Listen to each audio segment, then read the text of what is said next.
Hola a todos, espero que se encuentren muy bien en esta ya segunda clase de vuelta de vacaciones. El día de hoy la clase va a ser más corta que las anteriores, porque vamos a realizar una actividad práctica, ¿ya?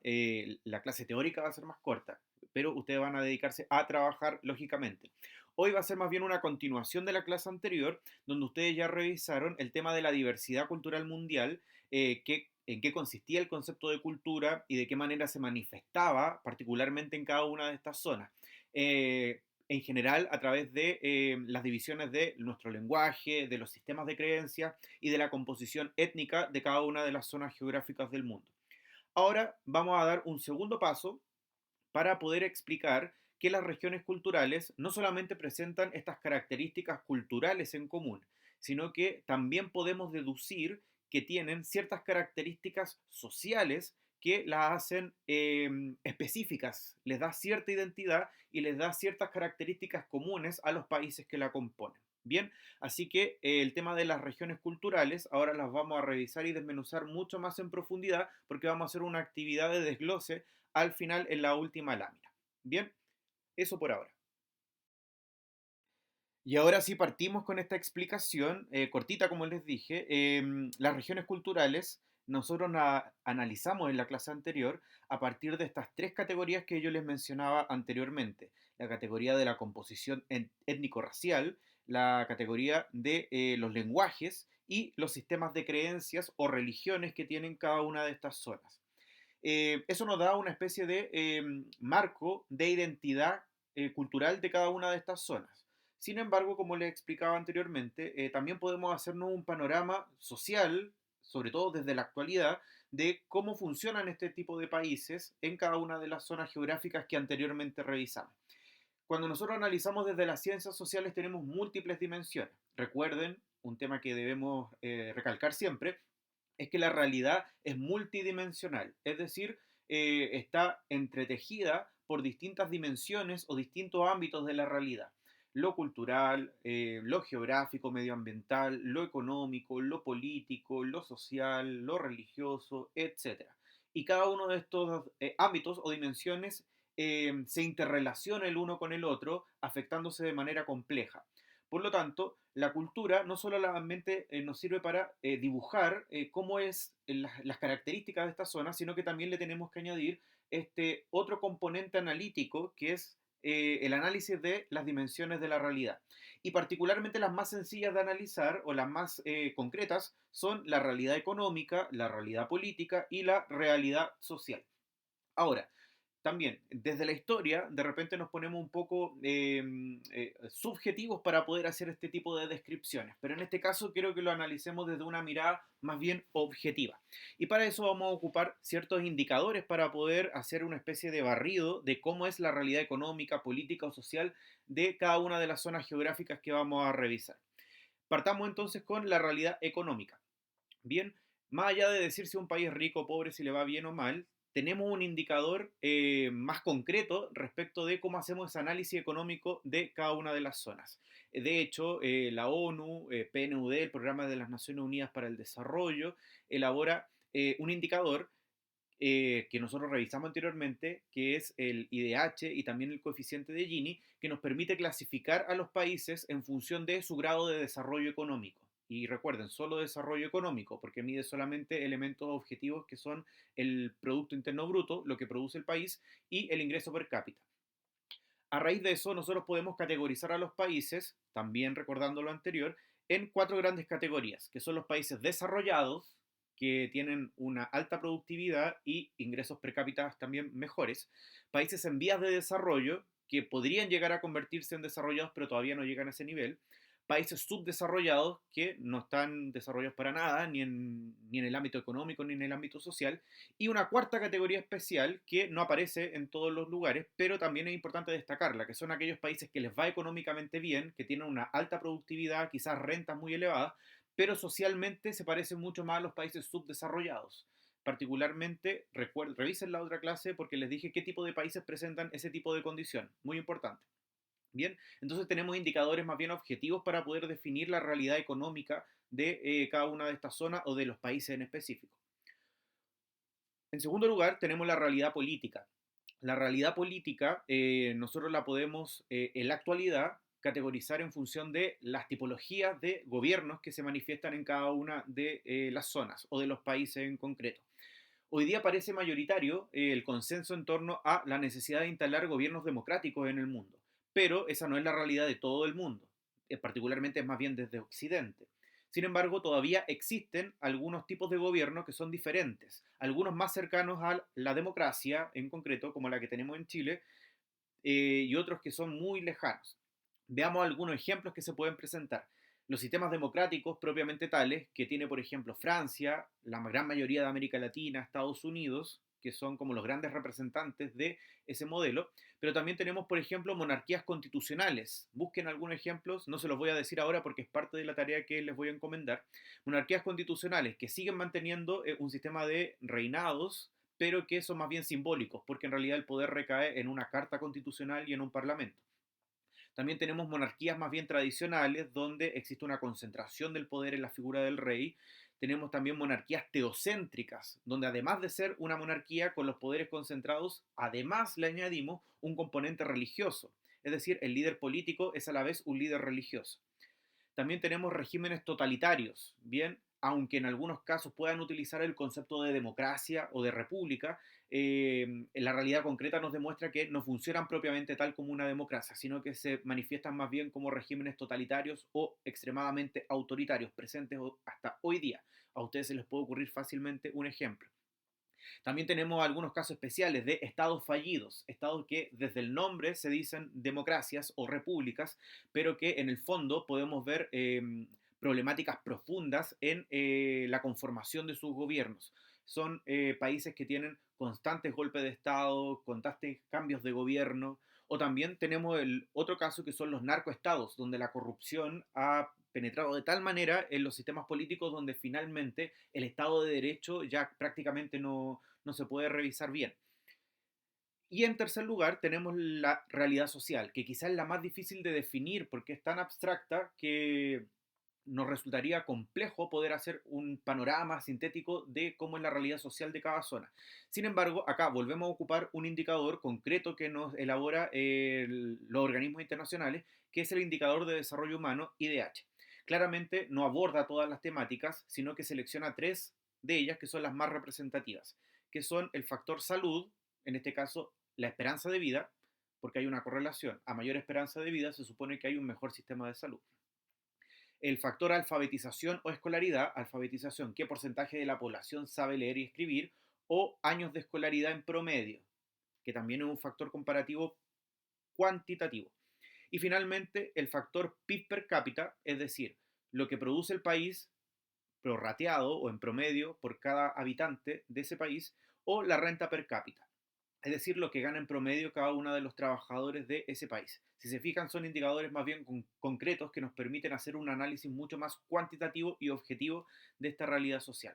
Entonces lo que vamos a hacer es analizar cada una de estas zonas culturales, que ya sabemos más o menos cómo se compone cada una de ellas, pero ahora la vamos a graficar desde estas tres realidades: la realidad económica, la realidad política y la realidad social. Para poder hacer este análisis, yo elaboré un ejemplo. Bien, en este caso yo elegí el ejemplo de América Latina. Me van a decir que claramente elegí el más fácil de todos. Obvio que sí, porque me sirve para el ejemplo, pero además porque quiero que ustedes se encarguen de realizar el análisis por las otras zonas geográficas. Y al que iba a tocar América Latina era mucho más fácil, así que corría con demasiada ventaja. Así que ese ejemplo de América Latina lo voy a hacer yo. Bien, el trabajo que les voy a pedir hoy día es que cada uno se encargue de hacer el análisis de cada una de las regiones culturales que hemos revisado hasta ahora. No les voy a pedir que la hagan todos por todas las regiones, sino que les voy a asignar una a cada una. En algunos casos les va a tocar trabajar en pareja. En la siguiente lámina les explico más en detalle. Pero la idea es esa, que cada uno se encargue y que formemos un documento en conjunto donde se realice ese resumen o esa síntesis. Bien, también les voy a adjuntar un PDF donde pueden sacar información de cada una de las zonas geográficas. El PDF tiene 16 páginas, pero no se asusten, no tienen que revisar las 16 páginas. Aparece el mapa de referencia que aparece en la primera lámina y también Cada una de las zonas geográficas está descrita en cada una de las páginas, así que en el fondo deberían leer una sola, cada una. Ahora, si la quieren revisar completa, maravilloso, me encantaría, pero obligatoriamente solamente una de ellas. Entonces, volvamos. Para el ejemplo de América Latina, hice el siguiente recuadro que deberíamos rellenar.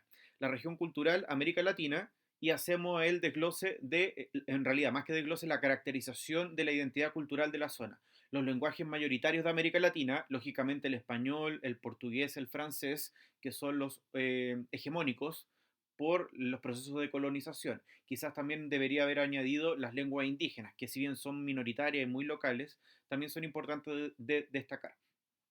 Otro elemento es la religión, mayoritariamente cristiana, y también en su vertiente católica, que es característica de América Latina. Si bien existen las iglesias protestantes, las iglesias evangélicas y otro tipo de creencias, lo que le da más identidad a América Latina es precisamente el carácter católico de la historia tradicional.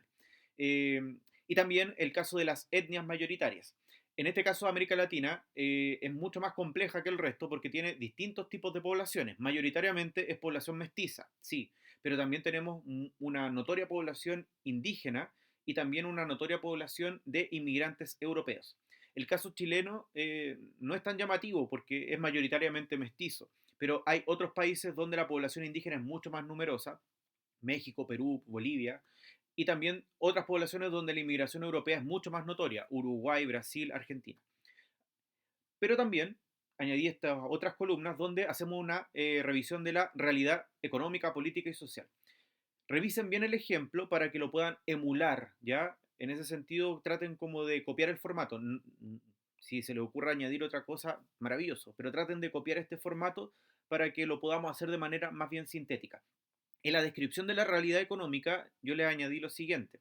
América Latina tiene países en vías de desarrollo, ejemplo, México y Chile, pero también presenta otro tipo de países, los subdesarrollados, por ejemplo, Haití y Bolivia. Por lo tanto, no podemos caracterizar a América Latina completa como una única categoría, porque tiene países de distinto tipo, particularmente estos dos. Y también otra característica importante de la realidad económica es que existe una inmensa desigualdad económica. Si es que vemos, revisen también el mapa del coeficiente de Gini, cuando vimos el tema de la globalización, ahí podemos darnos cuenta que es una gran temática de América Latina. Bien, entonces el indicador para realizar ese descriptor entonces es el grado de desarrollo que tienen sus países en la mayoría de los casos. Si presentan distintos tipos de países, ponen los dos tipos de países y pueden colocar algunos ejemplos ahí. Bien, en cuanto a la realidad política, en la lámina anterior yo les mencionaba posibilidades de respuesta. En este caso, si era un sistema democrático lo que predominaba, si eran regímenes totalitarios, monarquías, etcétera. En este caso, América Latina la vamos a caracterizar más bien por sistemas democráticos, pero que son más bien recientes. Es decir, no tienen una larga tradición, o sea, sí tienen una larga tradición, pero se han consolidado más bien de manera reciente. Recuerden que América Latina vivió procesos de golpes de Estado y regímenes autoritarios, militares, en la segunda mitad del siglo XX. Por lo tanto, la democracia que se desarrolla en esta región es más bien joven, por decirlo de una manera elegante. No sé si débiles, entre comillas, pero jóvenes al menos. Bien, otro elemento político importante que podríamos destacar, América Latina se ha caracterizado en el último tiempo por fuertes movilizaciones sociales. En Chile, por ejemplo, tenemos lo que ocurrió en octubre y noviembre contra la desigualdad, contra la corrupción política. También hay otras problemáticas más graves en otros países de corrupción y narcotráfico. Hablemos de México, Colombia en su tiempo, en la década del 80 y 90. Eh, y también, en términos políticos, América Latina, como una zona occidental, ha ido avanzando en temáticas de derechos para grupos marginales de la población. Cuando digo grupos marginales, no lo digo en términos despectivos, sino que lo digo más bien en términos de que no han tenido tradicionalmente el mismo acceso a derechos que la gran mayoría de la población. En este caso, por ejemplo, podemos ver que han habido mejoras, no totales, pero han habido mejoras en el trato hacia las mujeres, hacia las minorías indígenas, por ejemplo, las minorías sexuales. Eso. Y también en la realidad social ocupamos los indicadores objetivos. El IDH, el Índice de Desarrollo Humano, no se elabora por región, por lo tanto no lo van a encontrar así, sino que lo van a encontrar solo por país. En este caso, lo que yo les voy a pedir es que seleccionen un país representativo por cada una de las zonas que les toque. Bien, en este caso yo elegí México. no elijan el país más desarrollado de esa zona, ni elijan el país más subdesarrollado de esa zona, sino que elijan un país más bien intermedio. Por eso yo elegí México. Bien, en México el IDH es del 0,774, un medio alto, más tirado a medio. EB significa esperanza de vida 75 años en México. TE significa tasa de escolaridad, 8,6 años en promedio en México. Y PIB-PC significa PIB per cápita, es decir, todo lo que produce el país dividido por el total de la población, es decir, lo que coopera cada una de las personas en promedio para el desarrollo de ese país, que en el caso de México es de 9.673 USD. Me imagino que saben qué significa. Dólares americanos o dólares estadounidenses. Bien, eh, con esta grilla o con este recuadro, quiero que hagan el resumen de cada una de las zonas que les toque. Y ahí abajo aparece el link del documento. Vamos a trabajar con Google Docs, es decir, vamos a trabajar todos en conjunto. Bien, así que espero que sean ordenaditos, que no descuadren el documento y podamos trabajar en conjunto. Bien, en la siguiente lámina les explico las características de la actividad. Muy bien, y para finalizar les entrego las instrucciones. Recuerden, ingresen al link, ahí van a tener el documento, van a poder editarlo. Me imagino que ustedes deberían conocer Google Docs, ¿ya? Si no lo conocen, esta es la ocasión para que lo puedan revisar, a propósito de que estamos todos forzados a aprender este tema de la tecnología y de todos los recursos que nos entrega. Para los que ya lo conocen va a ser súper fácil, es como abrir un Word normal y trabajar sobre él. Para los que no lo conocen pueden pedir ayuda por el WhatsApp o algún compañero que sepa más. Bien, lo que sí les voy a pedir es que no borren nada, sino que escriban solamente el recuadro que les toque. Bien, lo dividí por cada una de los integrantes y en algunos casos tuve que agruparlos de a dos porque me sobran niños y no tengo tantas regiones culturales y no puedo inventar algunas. Así que el trabajo consiste en lo siguiente. Bien, cada uno se va a encargar de rellenar un cuadrito tal como yo lo hice para el caso de América Latina. El de América Latina ya está hecho y sirve de ejemplo para el resto. Y ahí ustedes pueden ver cómo les toca trabajar con cada una de las zonas geográficas. Si tienen algún problema, si tienen alguna duda, consulten por el WhatsApp y no se queden con la duda. En algunos casos lo agrupé de a dos porque hay algunos niños que tienen dificultades de acceso a internet o necesitan un poco de ayuda de sus compañeros, así que por eso lo agrupé de a dos. En algunos casos fue súper random, así que no hay ninguna razón aparente. Así que no se preocupen por eso. Bien, en el Google Classroom les voy a subir el material. También va a estar el PDF adjunto que les dije con la documentación que pueden consultar para rellenar el cuadrito. Aunque quizá no todos los datos aparezcan en ese documento, algunos los van a tener que googlear, ¿bien? Pero son poquitos. Así que ese es el trabajo. Espero que se encuentren muy bien y que podamos rellenar el documento en conjunto. Bien, eh, la idea es que trabajemos, ojalá durante el día de mañana. En realidad, durante, yo estoy grabando esto el día martes en la noche, así que por eso dije mañana. Me refería a la clase de hoy, miércoles, y demos 24 horas de plazo. Así que desde que yo subo el documento, la idea es que en 24 horas ya tengamos rellenado completamente el resumen para hacer la síntesis de la clase. Bien, quedo atento a sus comentarios y también espero que se encuentren muy, muy bien en sus casas. Chao.